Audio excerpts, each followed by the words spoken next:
Okay, then let's start. So I am more than excited that we finally kick off this podcast series again, and I'm so excited that our very, very, very first guest is 2DKiri. Kiri, it's such an honor having you as part of this podcast.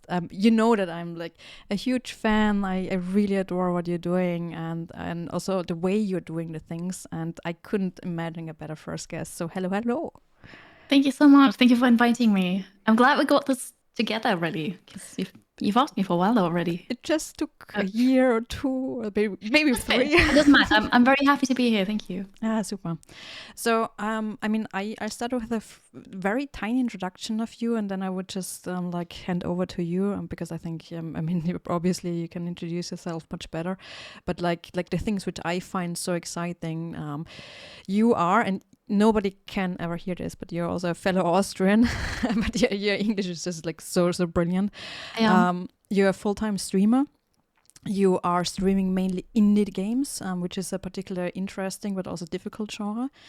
But you have also so many hobbies and so many interests next to streaming, which I find always super inspiring to see how you manage all of those things. What I find extremely interesting that you also help indie developers quite a lot by also advising them through like giving them advices in the topics of accessibility, for instance. So this is something which I just like find so inspiring. And yeah, so I would hand over to you and yeah, just ask for a quick introduction from your side. Yeah, thank you. That was basically the elevator pitch. But I've been streaming full time for a bit over 4 years now, and I started streaming almost 7 years ago now. So that was just I want to find a hobby, do something, and then very quickly it became a part-time job and then a full-time job. And I'm very fortunate and grateful that it actually works out and I can do this for a living. And over the years, I kind of made that niche and focus for me of indie games, because that happened because of my simulation sickness or simulator sickness. And that means that I can't play any first person games. I get nauseous and dizzy, my heart rate increases, like all kind of symptoms, bodily symptoms, when I play first person games, when I play third person games and the camera is too close to the character, or when the camera is just moving and I'm not controlling it. So screen shake, motion blur, head bobbing, vignette effects, also flashing effects are bad for me, weather effects if like there's lots of rain in the background. All of these things impact me greatly. There obviously the different variations of that for me is very severe, but I found out that there are so many other people who also have simulation sickness but don't know about it or don't know what helps, what they could do. And so that kind of forced me into playing specific games. And usually those games are indies.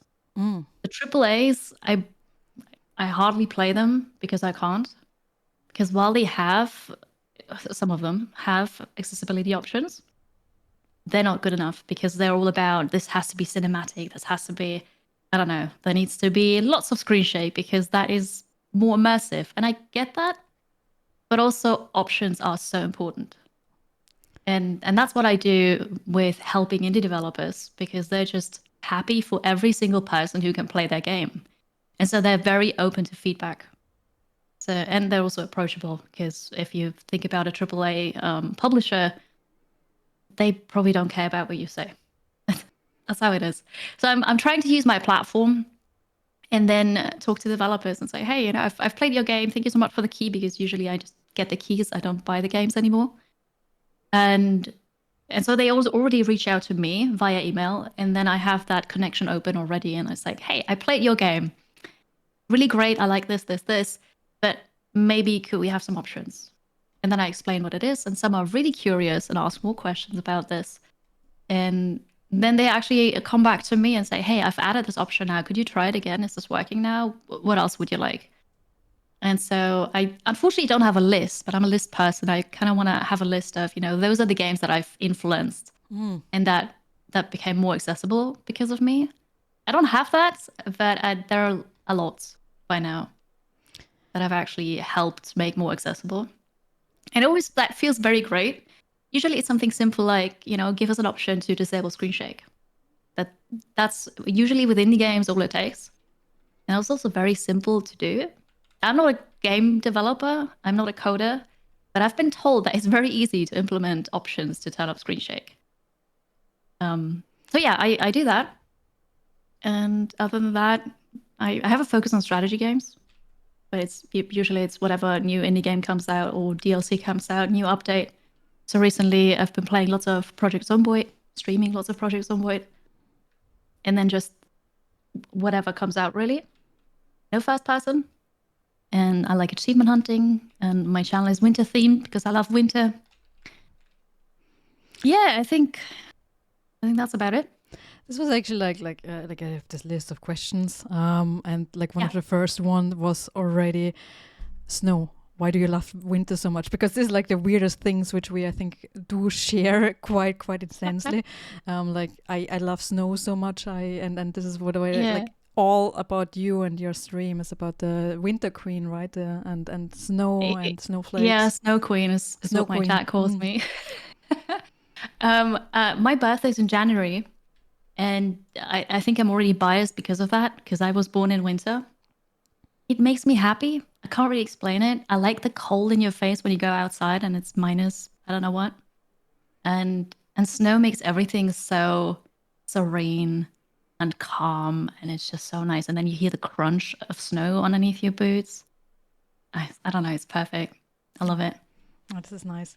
And also, like, for everyone who's just listening to the podcast, if I may share, you are like covered with bluish tattoos. Yeah, exactly. Maybe you can also like describe this a little bit to the people. I love tattoos as well, and I started at some point and I can't stop. So awesome. They are watercolor calligraphy, so they're brush strokes in black, and then watercolor splotches in blues and greens. And they are covering a lot of my body. And I've got a couple snowflakes as well, because snow. Of course. So you focus on strategy games. So 2025 will be your year, will it? Civ 7. I'm very excited. Yeah. Ah, super. Is this on your list? It is, yeah. Is there any issues in terms of accessibility for strategy games? Like, or is this something there can be? Yeah, there can be, because especially with turn-based, what the developers want to do is during combat have the camera immediately jump to the unit whose turn it is currently. And I don't like that jump, because that is usually very fast. With lots of games, you can turn that off, and then I just have to find like the enemy or my unit whose turn it is. And then also screen shake, of course. There are those that just have screen shake for every attack you do. I was like, please don't. I don't want this. Can be also fog of war. Because if it's actual fog and clouds, and you have this huge blanket of clouds that are just constantly moving because it looks nice. Oh, that's interesting. If it's covering too much of the screen, that is too much movement for me. So I would like to start at the very beginning. So the podcast idea is always to talk a little bit about what you're doing and like your techniques behind that. And before we dive deeper into your influencing in indie games, I actually would like to jump back to the topic of you streaming per se. I find your journey quite interesting, and I think we all know that the path to becoming a full-time streamer is something which is super difficult. What were like specific points of your journey where you say, oh wow, this really helped, or maybe this was like a dead end? Do you have any like advices, or what was interesting paths of this? Yeah, it was really tricky. I was lucky with picking games that at the time were just really popular. So I remember the first real boost I had was my first year of streaming when I streamed Darkest Dungeon.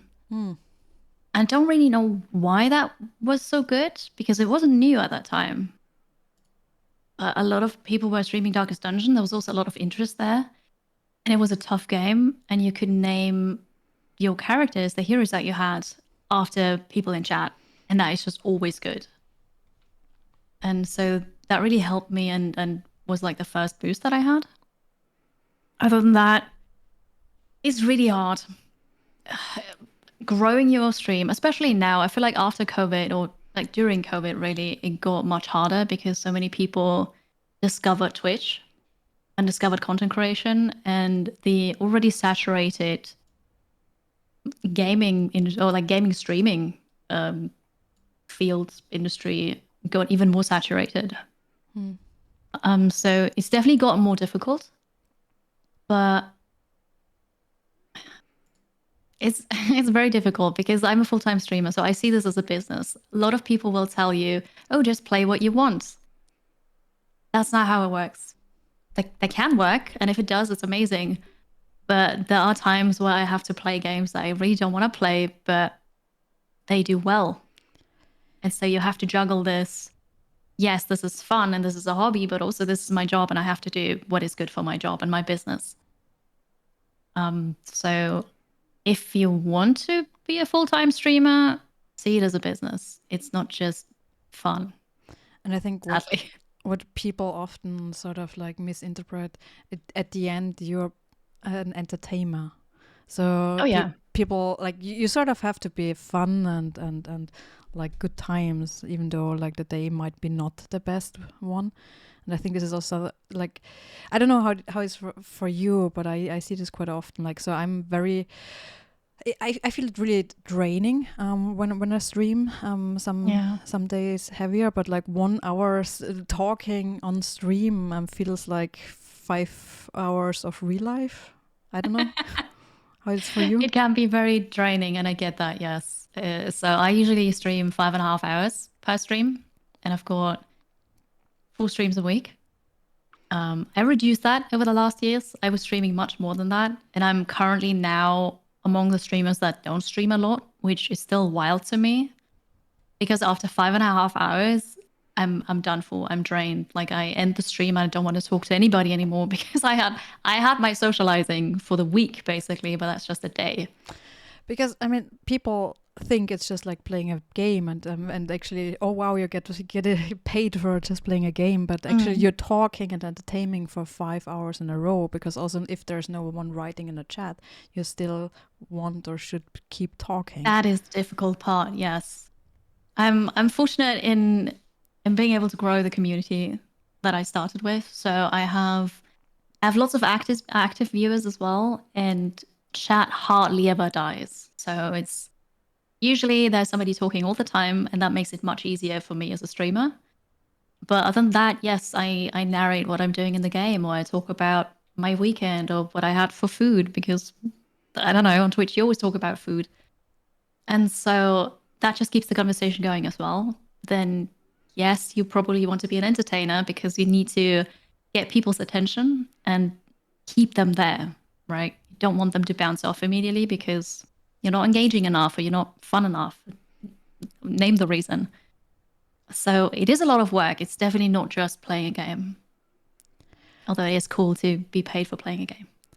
And you have a really dedicated schedule. So you have specific streaming days, and you also take days off, right? I do. I'm very proud of that. So tell us about your off days. Off days are nice. I usually have the weekend off now. Mm-hmm. So I stream Mondays to Thursdays. And then on Friday, I have an off stream work day where I do administrative things. Saturday and Sunday are usually off unless there's a special event or project that I need to do or traveling to conventions. But usually those are off. And that's nice because I recently found the energy again to game for myself, which was very hard to do. But I moved last summer and now I have a studio. Like it's my own office. And when I'm done, I leave here, I close the door. And that separation really helped.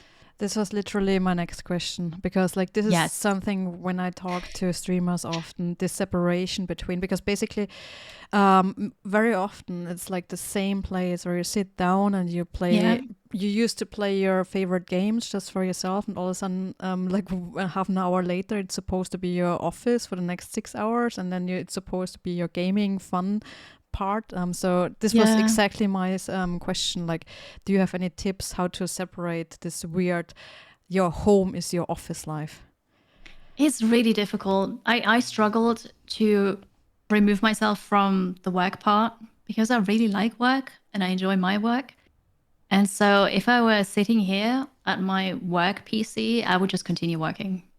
Like, oh, there's an email. That doesn't take long. And I remember I need to do this task still until tomorrow. And I would never stop because I'm self-employed and there's just always something to do. And especially with streaming, you can prepare the stream. You can, I don't know, update your art. So I don't know. There's always something to do.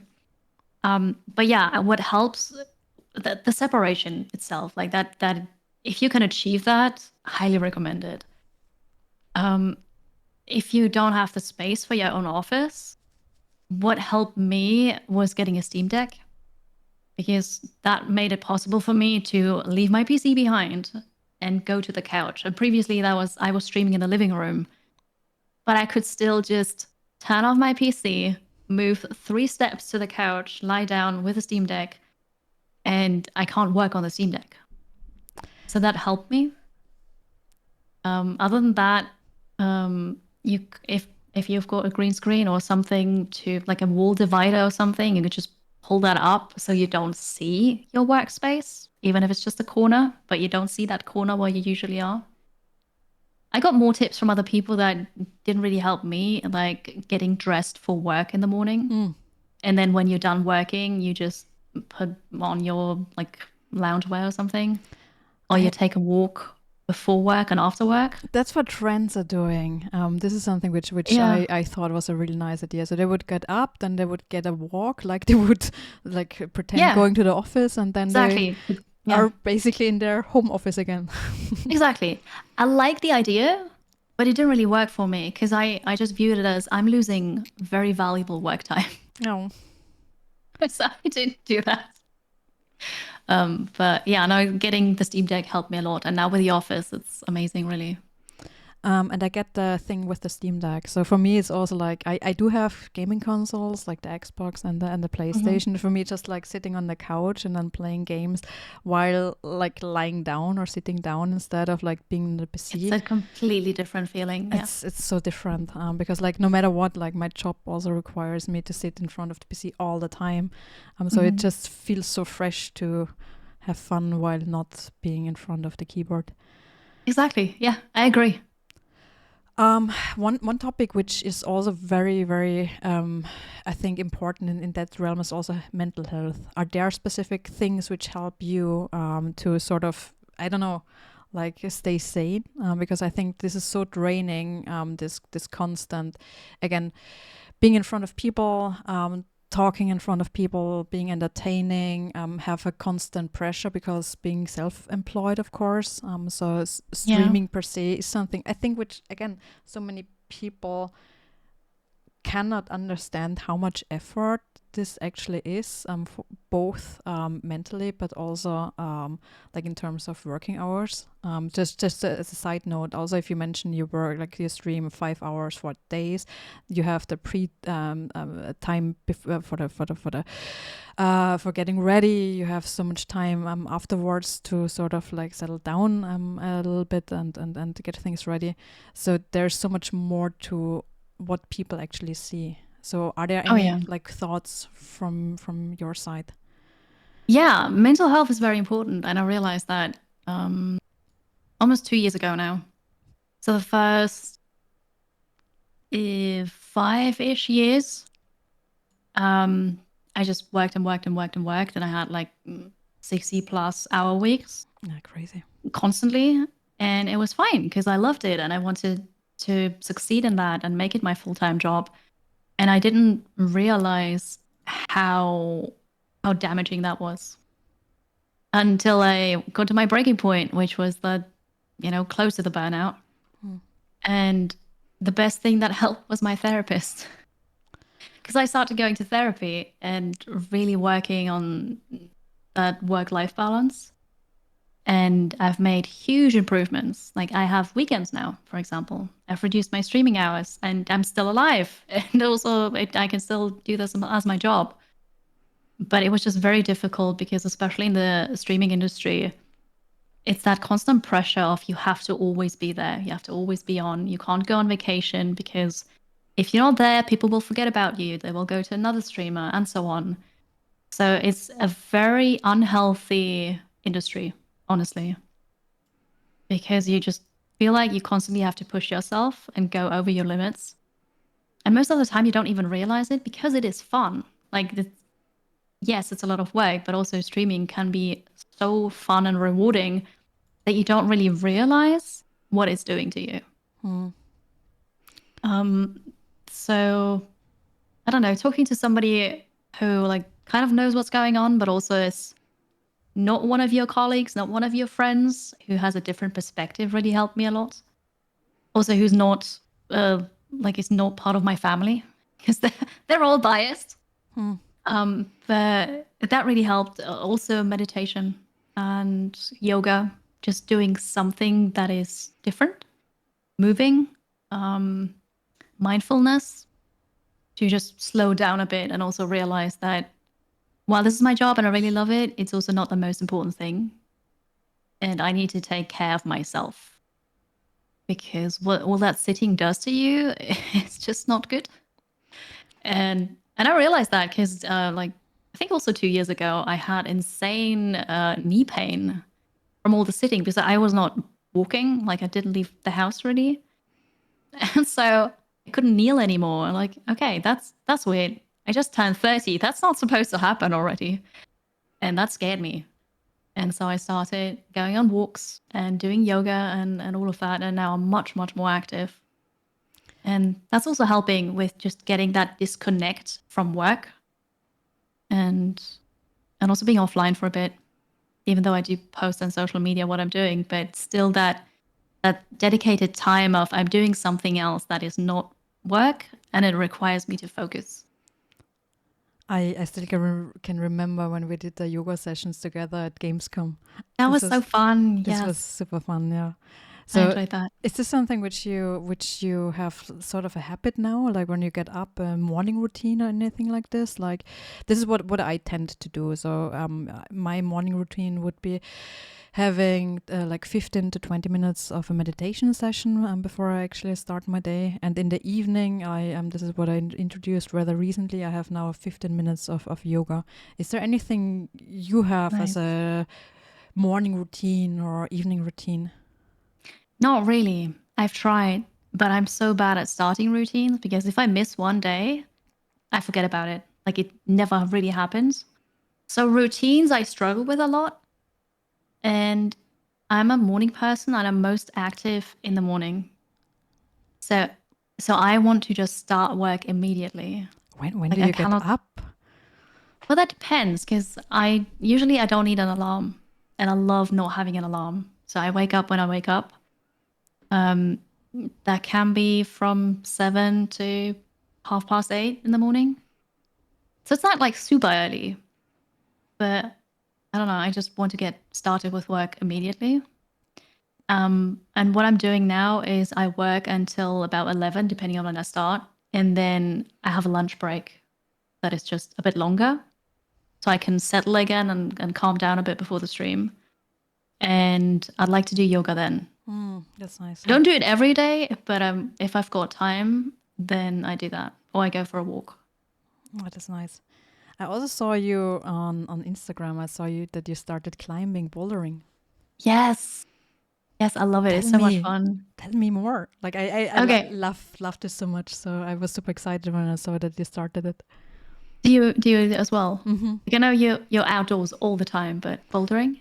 Yes. So also sometimes outdoors, but very rarely outdoors. But I think in Graz we have 5 or 6 bouldering gyms, like climbing gyms. So it's a very active community here. So it's really nice. And this is also something like when I'm traveling, there's not a lot of sports which you can do, which I like to do when you're traveling. But one of them is running and one of them is going to a climbing gym because all you need is like the shoes, right?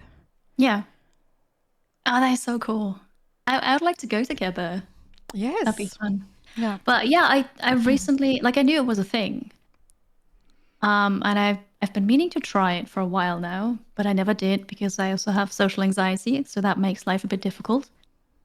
Um, but eventually, like last year, my husband and I we just did that, and it was so much fun. Also, we had friends that say, "Hey, you want to come along?" So that makes it always easier. And it's really amazing because I just love climbing. Like ever since I was little, my mum would pick me up from kindergarten and I would be up on the tree. Like she would see me already from far away because I was the one up in the tree and she saw my shirt through that. And it's like I climbed everything, street poles, lamp posts, like whatever. I was up there. Um, and then I stopped. And then years ago, I found pole dance for myself, which is a bit of climbing, I guess. You Um, need a lot of strength, right? You do, yes, lots of core strength and arm. And now in my new apartment, I have a pole, so I can do that as well whenever I want to, which is amazing. Um, yeah, and now I tried bouldering and I love it. It's so much fun. And also, people who've been bouldering for years have told me that I'm doing actually really well.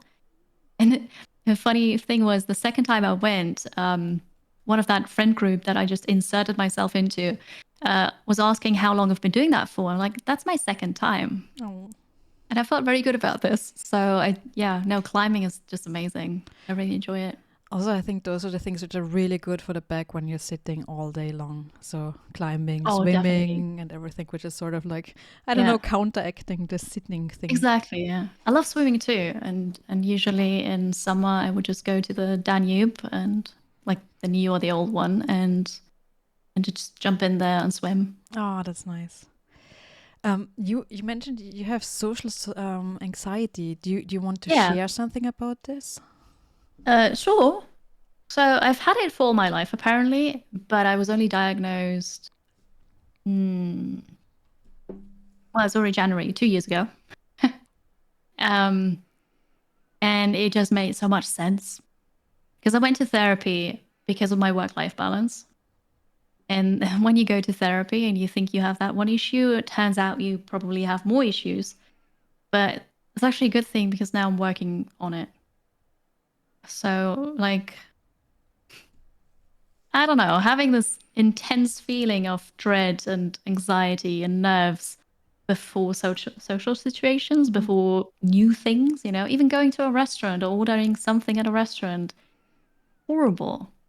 It's okay now. Like it's gotten much better. I'm also on medication because last year was kind of the worst, but also the best year of my life. But it was very intense, and so I'm on medication now, and that made everything much better. But even without that, like with my therapist, I've been working on talking through it, and also exposure therapy, Mhm. I think it's called. So that you're Um, like exposing yourself to the yeah, certain situations, which. yeah, I don't like it, Mm. but like we're just starting, so I actually have a session tomorrow, and I'm supposed to tell her what we can start with so that we prepare that and then go out there and do things. But I'm just very ambitious and goal driven, and I don't want the anxiety to win. So I'm working on that, but it's very hard. With But streaming, I died the first couple of times I streamed, I died, even though there was nobody there, and also nobody was really watching, but it was horrible. That's gotten much better.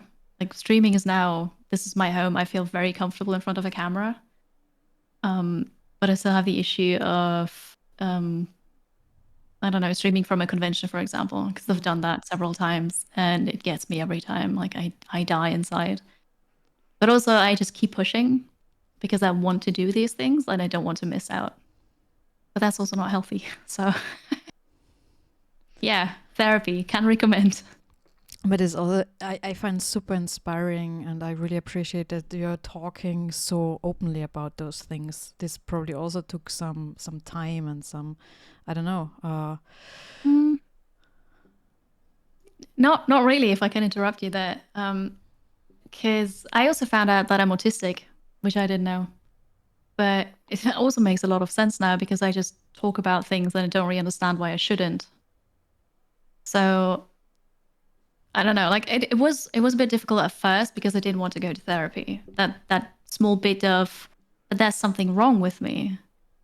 But once I got, I don't know, once I accepted that, it was much easier. And now I feel like also with my community, because they're so understanding and open-minded, they give me the strength that I need to talk about it because I see that it helps other people too. It's not just it helps me, but other people are struggling. And because I often have the feeling that nobody else is struggling. It's just I'm struggling and everybody else has got it handled. It's not true. Like we're all struggling in a way. And talking about that makes it easier. And so that's also what I'm doing on stream and with my community. I just talk about these things. I talk about therapy. And if I had a tough session, I may talk about that. Or I say, hey, I just had a tough therapy session. I don't feel like I'm very entertaining today. And that's okay. So I feel like we all need to normalize that. Because there's that stigma of we don't talk about mental health. And I don't understand why. Because you talk about having a cold or breaking your leg. It's kind of the same thing. It's just not visible, but it's still there. And yeah, no, I think that needs to be talked about. I remember we had a lot of discussions about mental health, and and this is like one of the things which I find so inspiring about you, that you're an influencer, and this is what you just said, that those are things which should people be more aware that also those things should be talked about, should be shared, and I think you're doing this so well. And that's why I find this so inspiring, and I think you have some sort of a responsibility as influencer. Yeah. Many people are not so much aware of that, I think, and I do understand that there is a little bit of a barrier, that you don't want to share all your private stuff on the one hand, and be like a person for like of public interest on the other hand. So I fully understand also if people are making a very clear cut there. But on the other hand, I think it's so inspiring if you take a little bit the responsibility you also have as an influencer when you talk to so many people, to also talk about positive, helpful elements which can make a change. And again, if you talk so openly about therapy and going to therapy and normalizing those things, I think this can really make a difference. So thank you for that. Yeah, thank you. I hope so. I want to make a difference. With that, I would really directly jump into the next topic where you make this huge difference, which would be again this part would be about indie games, and maybe also advices for indie developers, because again I see there's so much impact you're having there, and talking about making games more accessible. I was actually very surprised when you mentioned in the very beginning that you can't really play AAA games, because like as a lecturer I'm always like giving those example of those big companies, of whether it's Sony or Xbox, who have those giant accessibility teams and put so much effort into having 20,000 settings in the accessibility menu. But you're right, like especially when it comes to sim sickness, this is something which is sometimes really overlooked. So it is, yeah. Because what people know about is color blindness, for example, epilepsy, those things. And then we have settings for that. And that's amazing because, like, I don't know, 20 years ago, we did not have settings for that in almost every game. And now we do. And that's a great change. Microsoft is doing amazing with their accessibility guide, and just accessibility work in general, like the adaptive controller and everything they do. That's incredible to see. But simulation sickness is still something that is not as commonly known. And I can play some AAA games, right? Diablo, for example, is a AAA game. I can play. It also has lots of accessibility settings. Do you have to change anything in the settings in order to play it? To make it better for me, yes. Like I disable lightning flashes, screen shake, obviously. A couple things, yeah. But I don't know. I'm thinking Skyrim, for example, The Witcher, Elden Ring, like those games that basically everybody has played. I have not played because I cannot, and that's kind of sad. But I've gotten used to it. But even with accessibility settings, I can't play those. Like I remember I played One of the Assassin's Creed. I remember so well. I don't even remember the name of it, but it's one of the newer Assassin's Creed. I got that for testing. Because at Gamescom, one of the small indie devs was also working for a bigger company, and she gave me an eye tracker to test it and provide feedback for accessibility and see if it works. Because eye trackers are integrated in some games where you can control the camera in the game with your head and eye movement. And I tried that with one of the Assassin's Creed. And I was so excited because I thought, maybe this is it. Maybe now I can play those games. No, it helped. It really helped. But the problem still was that the camera was so cinematic. The movement was so fast. It just still made me nauseous, unfortunately. So there's definitely work done, but with the lack of knowledge about simulation sickness, obviously the developers can also not provide the correct settings that help with it. So, do you have something like simulator sickness also in real life, like outside of video games, like when you watch TV or movies, or like when you're driving in a car? Yeah. So as a kid, I was super car sick, travel sick. That was very difficult to travel with me, and that has gotten better, but I still have it sometimes. I got horribly seasick when I was on a ferry during a thunderstorm. It was a storm, but still, I got horrible seasick. And I do still have that sometimes, that when I am in motion in a vehicle and I'm not sitting in the direction of where I'm going, that I get nauseous. I still have that. With movies, typically action Hollywood movies, because except for John Wick, because that is cut so nicely and it's just beautiful with white shots. But the trend currently is have a really fast camera, super shaky, because then you don't have to have a nice choreography and nobody notices. That gives me a headache. Like, it's not as bad as with playing the game, but I do get headaches from some movies, yes. I remember you mentioned some sort of wristbands which used to help. Are there specific things which do help you in those situations? Yes, and I do have those wristbands. They're just there, actually. You can just get them from a pharmacy. They're acupressure wristbands. They just come in one size. They look like this, and they have this thing here, bubble here. You put them on your wrist, and they're there to suppress sickness, like any kind of nausea. You just put that like 2 fingers below your wrist, and that point then puts pressure on that acupressure point, and that is used for travel, or against travel sickness, against morning sickness, and you can also use it against sim sickness, and it's been really helping. So with these, if I have them on, I can play. I played Overwatch for like an hour before I had to stop. It's not enough to actually play it and enjoy it, but I wanted to test it. And so it does not work for everyone, that is correct, but it works really well for me and for lots of people in my community. And things like ginger, I think, is supposed to help a little bit. I've heard. I just detest ginger, so I've not tried them. Yeah, there are also meds, they're like those chewing gums that you can take for seasickness, against seasickness and travel sickness and stuff. But then I don't want to take medication to be able to play a game. Yeah, true. So that's kind of where I draw the line. Like, this is okay. And it's fine. I just can't play every game. But there are so many games out there, and especially with indie games, so many games get released every day.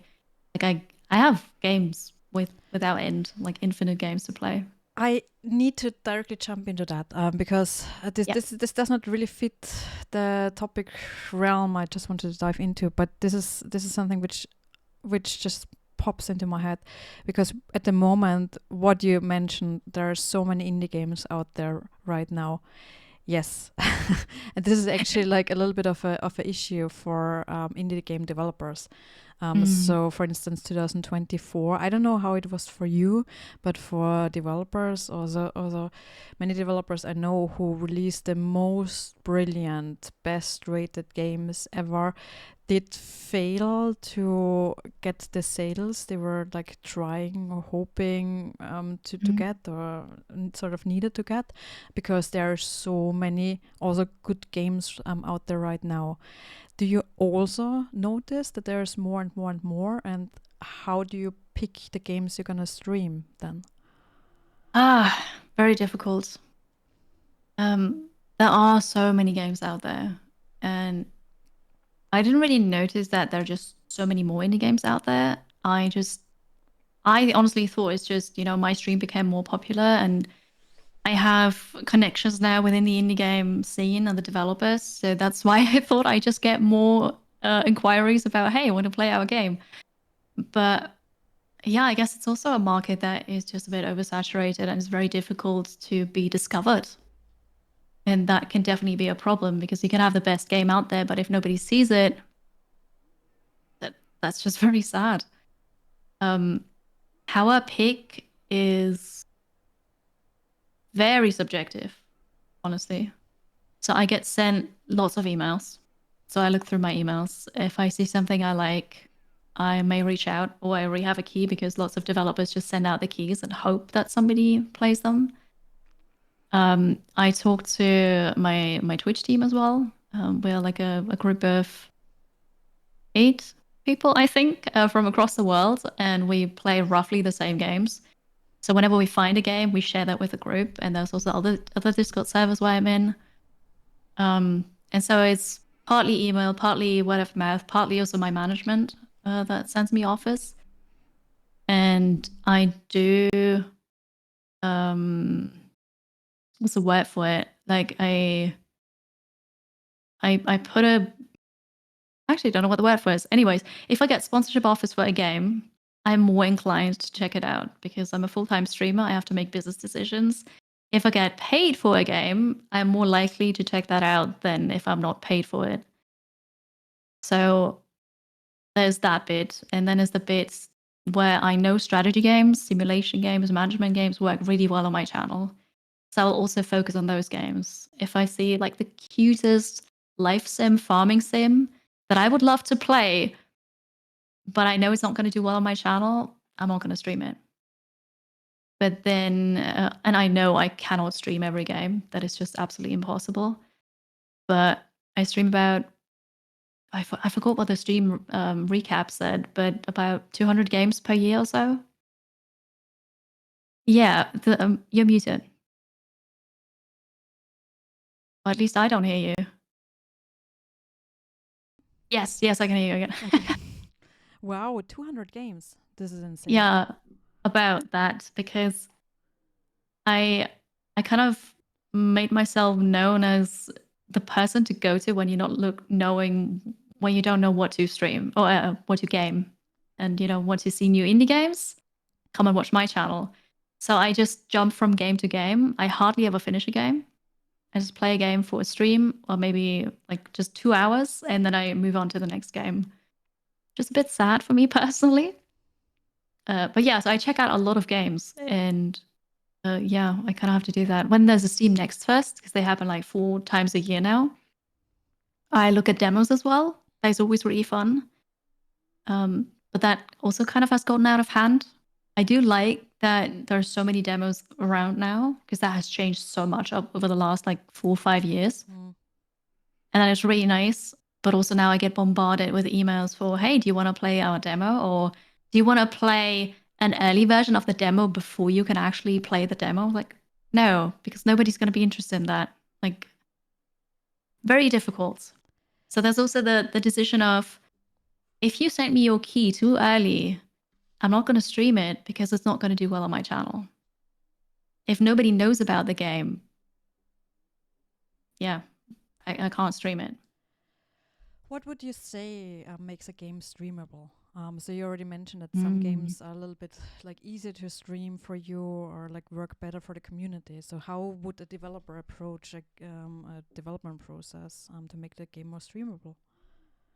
Yeah, good question. So, one thing for the streamer to make it easier would be to have somewhere a bit of real estate on the screen that is free for a camera. Mm. You're a bit quieter now than you were before. I see. Yes. There we go. Yes, Yes. perfect. um, so, because it depends on the game, of course, but if the UI is just everywhere, I don't know where to put my camera, and I'm always going to hide something, and I don't want to hide something of the game, really. So, just a bit of real estate where I can put my camera and not hide anything would be great. I know that's already asking a lot, but that's from the streamer perspective. That would make me very happy. Um, Other than that, some kind of integration, be that just I can name the characters in the game. Like if it's a colony sim, for example, RimWorld, people love being in the game and then see how long I can actually keep them alive, for example. If there is an actual Twitch integration or a Twitch extension that, I don't know, makes it possible for viewers to impact the gameplay, spawn certain events, for example, or have polls. There's a really cool game that does that, King of the Castle, where the streamer plays against chat, Mm. basically. I've not won once because chat is just always very much against me, but it's still fun. Like some kind of extra interaction makes it super fun. Do you have other examples of games which did nice integrations? I mean, I can remember for me, Cult of the Lamp worked really well. I loved that one. Do you have any Yeah. games where you thought, hey, wow, they did a nice integration of the Twitch chat? Yeah. Oh God. I think it's called Expeditions Rome that had a Twitch extension where viewers could spend bits or cheer bits to impact gameplay. And that was during combat, and they just, I don't know, made a barrel explode, gave buffs to the enemies, debuffed me, and it was hilarious. Also very mean, but hilarious. So I think that was Expeditions Rome that did that really well as well. And you already mentioned RimWorld, right? Yes. This is also one of the games which you come back and come back again, right? So this is one which you keep streaming. Yes. RimWorld is one game that I've focused on for a while. And that, I don't know, that was the kind of the second big boost I guess I had with viewership and just growing the community. And with that, I met amazing people on Twitch.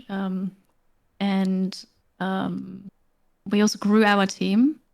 And then we now have a charity event every year in November that is focused around RimWorlds because our team we host that, organize it, and it's been, was that the 6th year possibly that we did it? Where it was raising money for Doctors Without Borders, and we play one RimWorld save file and just pass that on. So everybody has it for like 4 hours or so. And we usually are over 30 streamers and Oh. doing that for like almost a week. And so that's also a reason to come back to. Oh, this is nice. What a nice idea.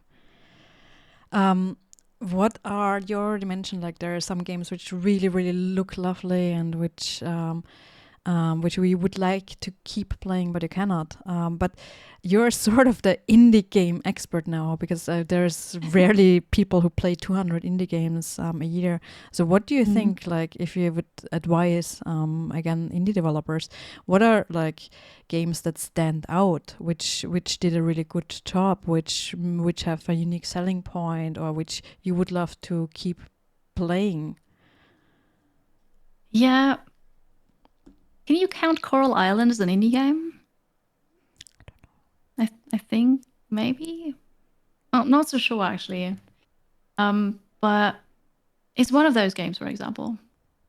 And I can't really. I did stream it a bit on my channel. I can't stream it anymore because viewership would just be too bad. So yesterday I actually streamed on my second channel because I have a second channel for, it doesn't matter what I do. And so that is something for me that I can do. But for indie developers, something you already mentioned, something that stands out, right? So if I see a game and I read the description, I read what the developer sends me, and it just sounds like, oh, this is a copy of X. Like, you know, not really interested. I've already played the other game probably. So I need something that makes it unique. Some kind of twist, new mechanic. I don't know, something that stands out. Maybe it's standing out visually because it's gorgeous. Maybe the music is great. Maybe, but something that makes it unique. We need to talk about your second channel. This confused me quite a bit. But before that, one last thing for the tips for the indie devs. You already mentioned you're swamped with emails. What are emails that would stand out? So what advice would you give someone who is actually writing you one of those thousands of emails? That is a great question. I love it. Okay. Please do not add GIFs that move. I have simulation sickness.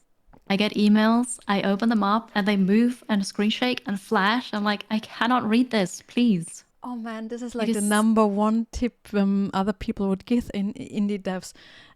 You always have to add GIFs to whatever you do, to whatever tweet you send, to whatever Steam page you do. I understand, but it makes it very difficult for me. Like, I understand moving things are nice, but there are some that are really completely over the top, which is, screen shake that just never ends and it loops every 3 seconds. Like, please do not. Difficult, but address me personally. Mm-hmm.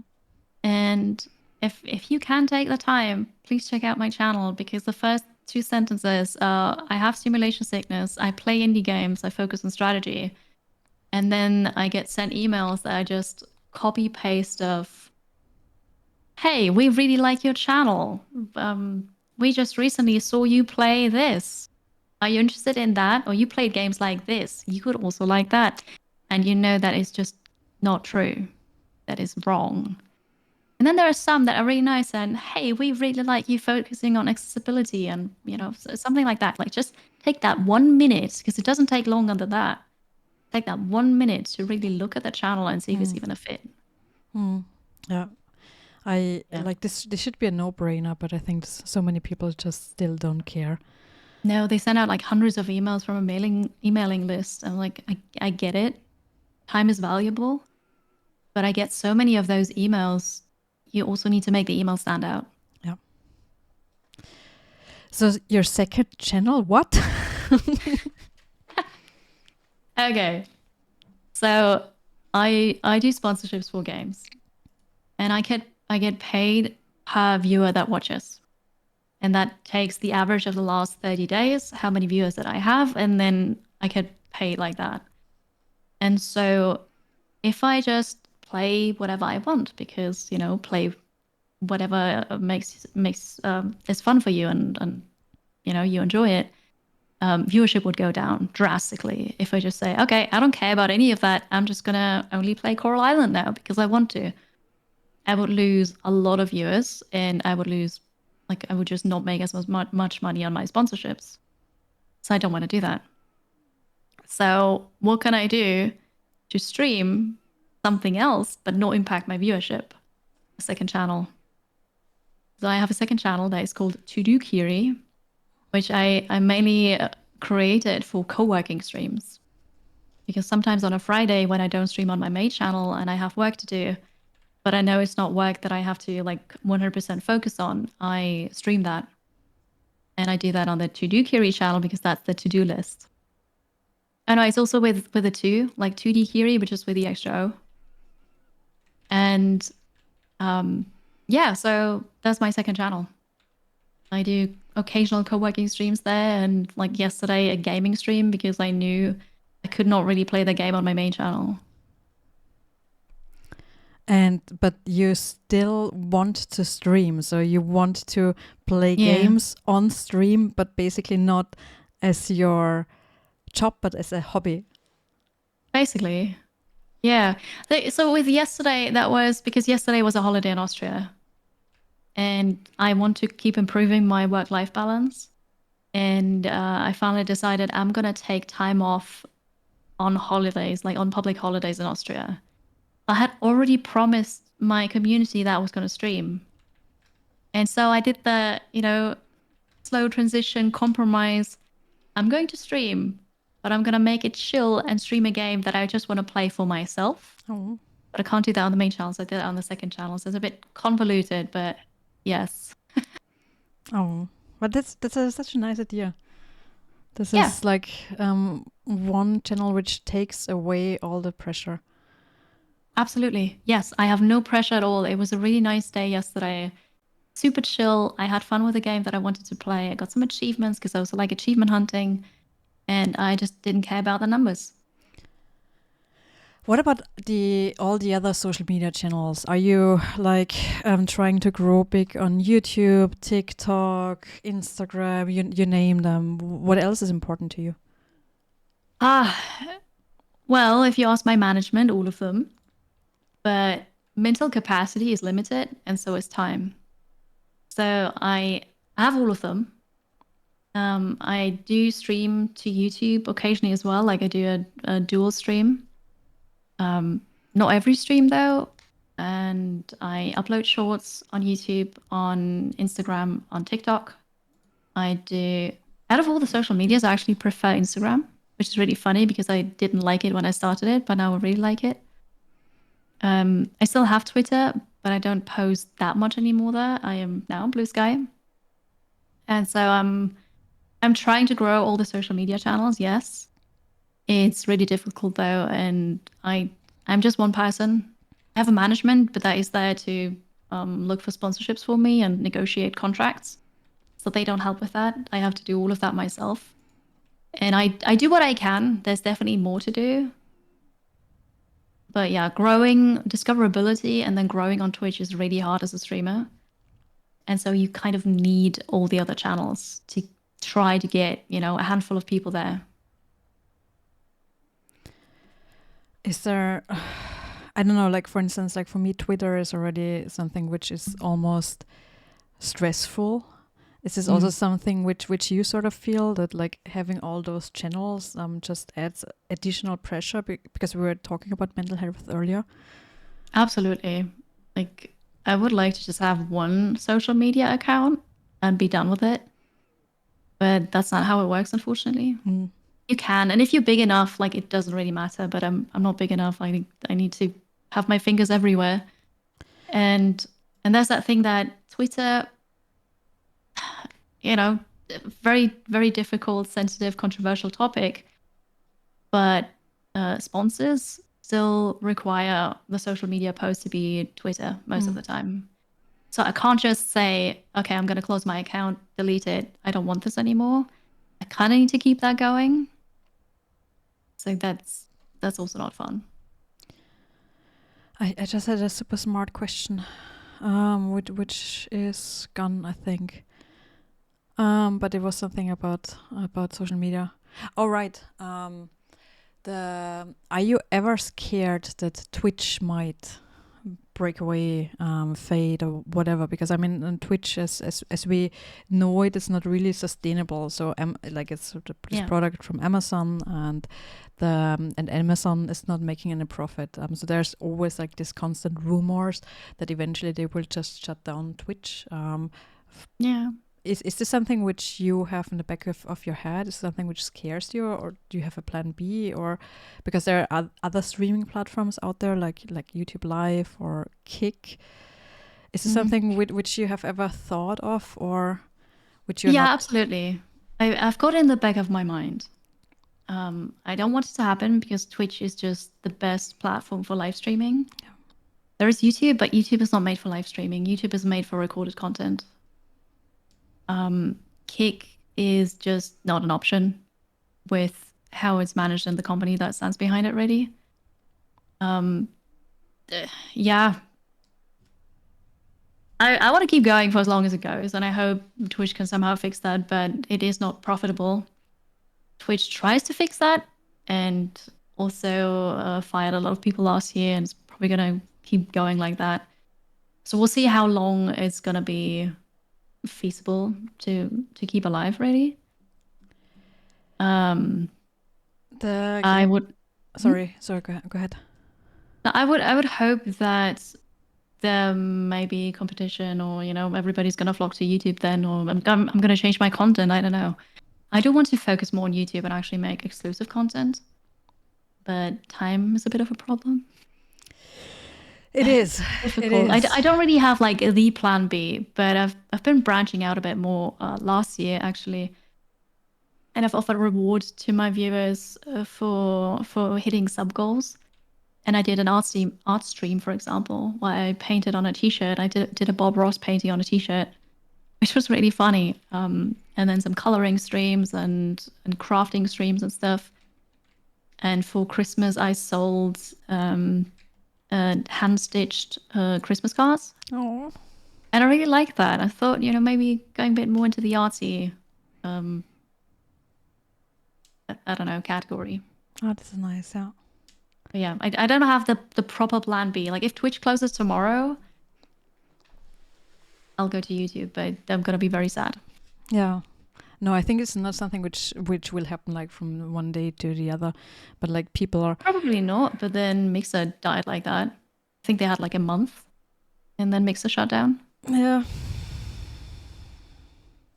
Yeah, but let's go back to like my personal favorite questions, which would Yeah. be a little bit like also your inspirations, the things which make you who you are, or like the person, like I don't know, that the things that inspired you, that made you, because like I'm always super, as you might know, like into books, into inspirations from whether it's reading, from games, from movies. What are things which have a huge impact on you as a person or on your life? Ooh, interesting. I think my dad, because he got me into gaming, because he was a PC gamer, and I would always look over his shoulder like, "What are you doing there? What's happening? Why are you doing this?" And it was really annoying, probably. And I got all his games, so I grew up with Age of Empires and Age of Empires 2 and Stronghold 2. Diablo 1, I was way too young to play that, but I played that. The Settlers 2 and Civilization, I don't know, 2. I don't think it was the first one. But I grew up with all these cool strategy games. Guess why? So yeah, that was definitely something that got me into gaming. And then I love to read as well. I don't really watch that much, but What were books that shaped you?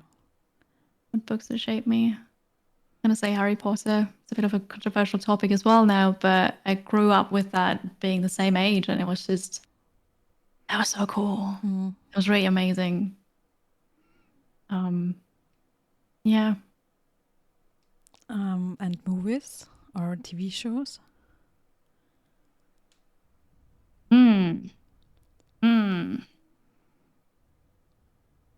There's a don't really know about movies, but TV shows, I think Friends. Because I don't really watch stuff more than once, but Friends I did. Friends was great. Is reading or watching movies something which you do still regularly? Reading, yes. Watching movies, not that much anymore. Although I just watched Wicked in the movies.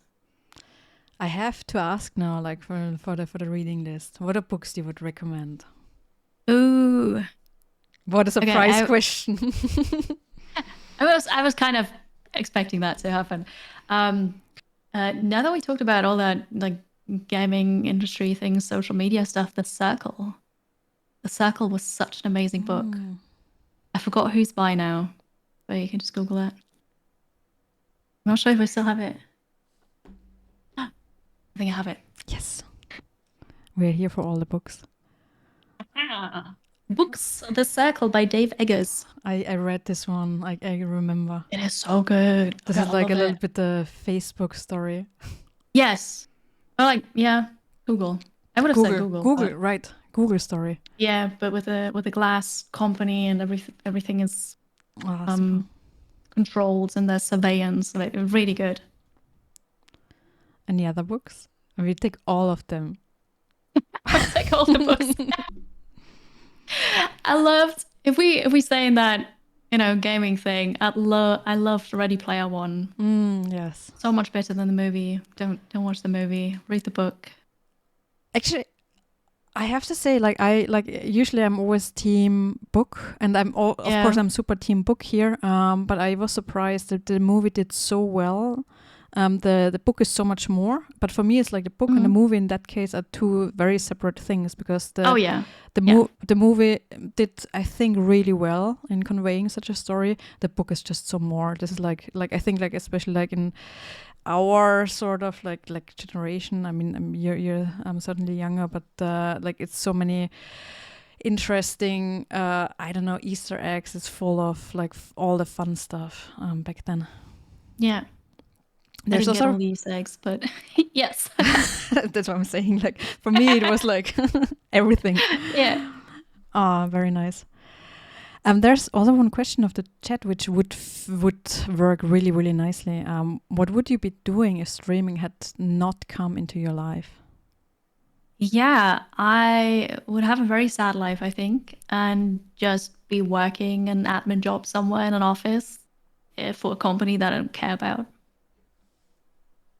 Because that's why I saw myself before I started streaming. I was about to finish my master's, and I just needed a job to make money. And I was in such a company. Like, it was a small company. It was, everybody was nice and friendly, but I had a job that gave me so much anxiety. And it was an admin job, just basically doing everything. And I did not like it. And I studied, I've got a bachelor's in German and I've got a master's in English. This is what I just wanted to ask, because we sort of forgot that actually your path to streaming, which is also quite interesting. Maybe we can forgetting about that too. Very, very, like, I was very, very, like, when you told me for the first time, it makes sense given like how perfect your English is. Thank you. But like, maybe you can also tell us a little bit about your path, how you ended up streaming. Yeah, so I have that bachelor's in German, master degree in English, and towards the end of it, also during my bachelor's, I stayed a year in England. So I had the theoretical knowledge of pronunciation and correct pronunciation. I went to England with an American accent because at the University of Vienna, you get to pick American or British accent for your pronunciation classes. And I picked American because I wanted to go to the US. But they didn't tell me in advance that they don't send bachelor students there. So they sent me to England. So then, anyway.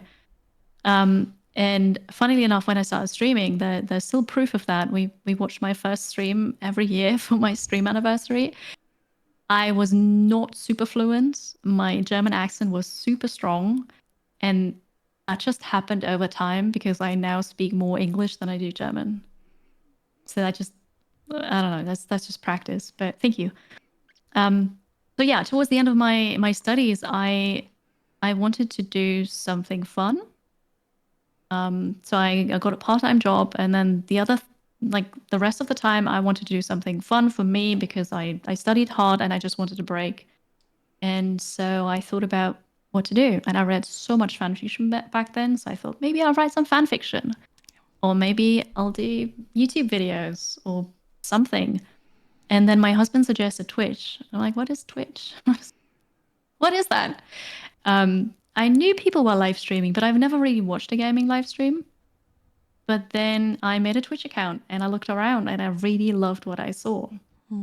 So I did some research for about a month and watched other streamers and had a look at what do I need for this? What are the settings for my stream for whatever?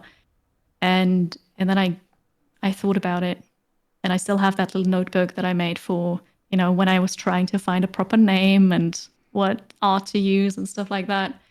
And then I started and I loved it. Where's your name coming from? So the 2D is from, I really like 2D games. I can play 3D games, but because of the simulation sickness, I mostly play 2D games, I would say. Although now there are more and more 3D games I can also play, but yeah. So because I like 2D games, And the Kiri part is really funny because my actual name is Beate. And as a kid, I couldn't pronounce that. So I said Barty to myself. Oh, And yeah, so that was my own nickname. And then at some point, I realized that there is an island state in the Pacific that is called Kiribati. The thing is, it's not pronounced that. It's actually Kiribati because they pronounce it differently. But I didn't know that. So my gamer tag back then was Kiribati. no. And so the Kiri is the shortened version of that. And so that's the 2DKiri. Oh, this is cute. I didn't know that. This is a lovely story. Yeah. Um, what what are things which help you to unwind after streaming? This is also something which I don't know like how you feel or if it gets normal if you do it quite regularly, but like I know that I'm always like a little bit excited and a little bit like full of I don't know weird energy after every stream. So what are things which would help you unwind? How do you feel? So after a normal stream, I don't really need anything. Maybe I need like a couple minutes on the couch, but that's just normal now. I do have this weird energy feeling and just lots of lots of adrenaline after a charity stream, after a special event. Something like that. I cannot sit still afterwards. I cannot sleep. Like I just need to do something. And there what really helps me is go for a walk, do some sports, something. Maybe also lie down actually. It depends. Like if I'm like super drained and it was a very long stream, lie down. But usually I need time to wind down then as well. Be a bit active. Are there ever days where you don't feel any motivation at all, where you feel like, okay, no, I don't want to, I cannot, whatever. And are there Yeah. days like this? What do you do? There are, yes. Not as many anymore, but during the burnout, I have those days almost all the time. Really tricky because it's not just okay, well, I go to work, I'll work my 8 hours, I'll be done. But it's you turn on the camera, people see you, you're supposed to be entertaining. But if you don't feel entertaining, if you're depressed, like it's extra difficult to get that energy and do that. So for me, I'm not sure if my viewers noticed, but I noticed that the quality of my stream was really bad 2 years ago, and then like at the start of last year as well, because I was just so drained and I pushed myself to keep streaming. And I find that I was not as entertaining as I could have been. And then only with taking a step back and focusing on myself and being mindful of that, did I actually come back and get the motivation to stream again. Usually I push through, which I do not recommend. What I started doing is, I've not done it much, but what I started doing is just say, all right, I'm not going to stream, which is very difficult for me to do. And sometimes it's also not possible because maybe I have a co-op stream planned or I have a sponsorship with somebody. So I don't have the freedom to just say, like on any day, okay, I'm not streaming. But sometimes I can because I'm my own boss. And if I don't have any special plan, then I can say, all right, yeah, sorry. And then I announce that and I post that in the Discord and say, sorry, my mental health, like I really need a break. And everybody is very understanding of that. So I try to do that now, but it's also very difficult. And I do still push myself sometimes because I feel like I have to. I think this is also something which is super important, that you are sort of very reflective and transparent about that. Because again, like since you're, I think this is also something which is special about streaming, because it's not like you are on random TV talking in front of random people, but you're actually like in front of your community. And I think this is something which I think a streamer you have to keep in your mind, that there will be always a very, very I think like understanding atmosphere coming from your community, because in the end, like they're here because of you, most of them. Exactly, yeah. And obviously that depends from streamer to streamer and community to community, but my community is very supportive and understanding of that. and they'd rather I take one day off and rest, and then I come back the next day more energetic and just happy than forcing myself and just sitting there being unhappy. I'm like, oh God, this is so horrible. Can we stop now? You mentioned earlier that it was also difficult to take a holiday because Yeah. again, there's this constant pressure that once you like are gone for 10 days, everyone will be part of a different community and just watching the other Yeah. streamers. How do you deal with that now? Is this getting better? Much better.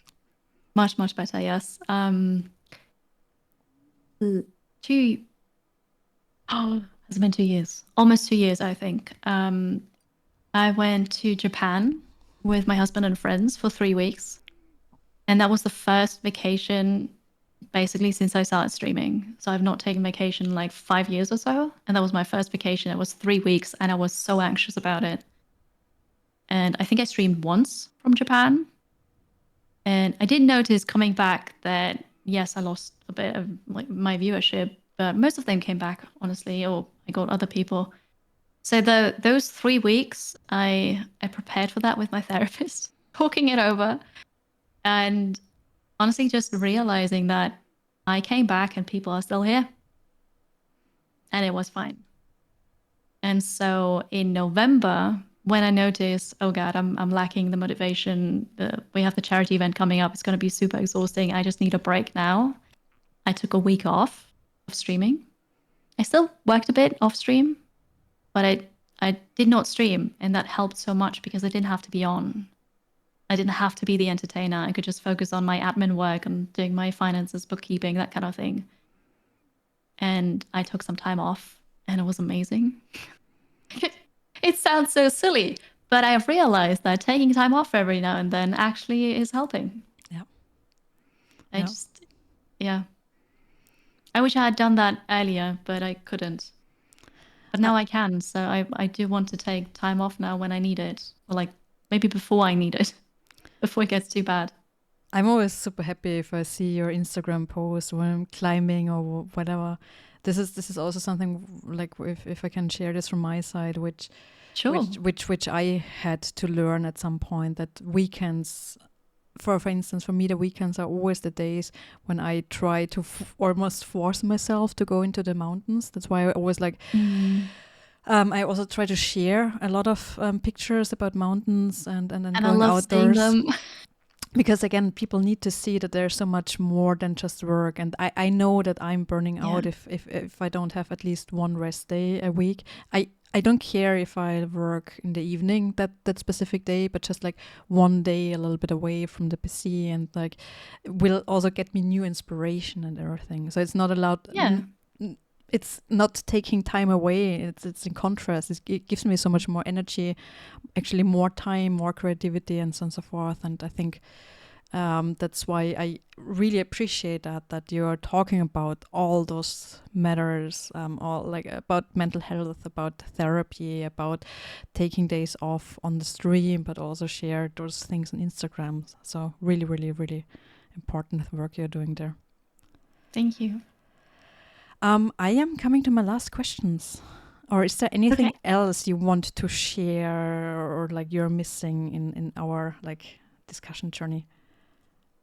I feel like I could share everything I wanted to. If you have questions, I'm happy to answer them. But so I have some tiny weird last questions, and also like if the chat still has questions, please shoot them now. Do you have any unusual habits or quirky routines? Let's see where this question goes. That's a new one. Okay, how much time do we have? Yes, probably the most quirky thing is I cut pizza in a very peculiar way. And I actually made a tutorial video about this. It's hilarious. You have all my concentration. What? I think maybe I'll send you the link and you can put that in the description. I'm not Is going it to like show that right now. in a very mathematical way? Because then I'm all in. kind of. Like I cut from the, just roughly explaining it. Not sure if that's going to make sense. But I cut from the middle downwards. So one line. And then I make parallel lines to the right of it in like, I don't know, like 2-3 centimeters apart. And then I rotate the pizza clockwise 90 degrees. And I start at the bottom lines, because now you have lines, right? Horizontal lines. And I start at the bottom left and I cut one piece and I eat with cutlery. And then the next piece and the next piece. And it's so perfect. It's beautiful. I think I have to watch the tutorial. I showed that to a friend, and then the friend said, and you didn't know you were autistic? I was like, yeah, I guess that's a bit telling. But yes, I made a tutorial video, and I'm not trolling. I actually eat pizza that way. Oh, okay. Is it like then like in a very ordered way, or like Very, all very much so, yes. Okay. Yes. Any other absurd or fun things you can share with us? Yeah, so I read a question here. Could you explain how you prefer to drink soda and why? Thank you. I drink it flat because I don't like carbonated water. So usually when we have Coke or something at home, my husband drinks the first half of the bottle and then I get the second part and I just shake it before I drink it. Yeah, no bubbles. Good enough. I'm crazy about snow. Like it snowed on New Year's Eve. And as soon as I found out, I got dressed and ran outside and I was in the snow. Like whenever there's snow, I need to be there. But is there a lot of snow close to where you live? No. No.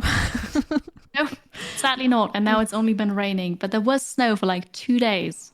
Life I was goals? very happy. Do you want to move somewhere where there's a lot of snow eventually? No, not really, because we just bought this apartment. So we're gonna stay here, but I would like to go on winter vacation again. Speaking of goals. Yes. 2025. Any goals or plans for this year? And then the small question, and for the life. Ooh. The life is a big one. One of the goals is to take the Austrian public holidays off, because that is going to help my work-life balance. Yeah. And I kind of failed for the first one, but it's like it's a work in progress. But I did something that was not fully work, so I guess that helps. So I want to continue working on that. I want to work on my anxiety and improve that. And work-wise, I would like to do more focused YouTube content. We will see how much time I have for that. Another personal goal is just be more active and fitter, because I have the pole now and I started bouldering and I need to find the time still to do all of the things that I want to do, because now I don't go bouldering every week, but I really would like to. And I don't know, I just be more fit, be fitter. So like to do that. We go bouldering together. I've already heard in the beginning. Yes, I would really love to do that. This would be lovely. So fun. Like I really enjoyed the yoga sessions back then. This was fun. And I can see ourselves bouldering. I'm not also like one of the most social persons, as you know, so I'm also always super happy to stick in small groups. So very, very good fit. It is. And Graz is not that far away. Exactly. Vienna is not that far away. So. And we have very good climbing gyms. Very nice. I need to test them. I have one last question. What's a question you would have always wished someone would ask you in an interview? What's your favorite number? Okay, what is your favorite number? 17. 17. Why is that 17? Because my birthday is on the 17th. Very soon. Very soon. Very soon. Thank you so much, Kiri. This was wonderful. Thank you so much for being the first guest of this like new kick-off of this podcast. I couldn't like wish for someone better. And like again, I can just like again underline how inspiring everything is. Everything you're doing is so incredible, important, and like talking about accessibility, being like very, very, very active when it comes talking out loud about topics of mental health, about being open about therapy, talking to indie devs to improve their games, because again it's a win-win situation, because as you know, I'm a huge supporter of indie devs, and sometimes it's just like very sad to see how they're not like taking every opportunity, and I think you are very, very strong and active voice in that realm, so thank you so much. Thank you, Joey. And let's repeat this if you want to, of course. And yeah, absolutely. This video will be on YouTube, so everyone who is watching this on YouTube now, all the info about Kiri and her stream and her Blue Sky and Twitter and Instagram, all the info will be at the bottom of this video. So please follow Kiri wherever you find her. Thank you so much for listening. Thank you.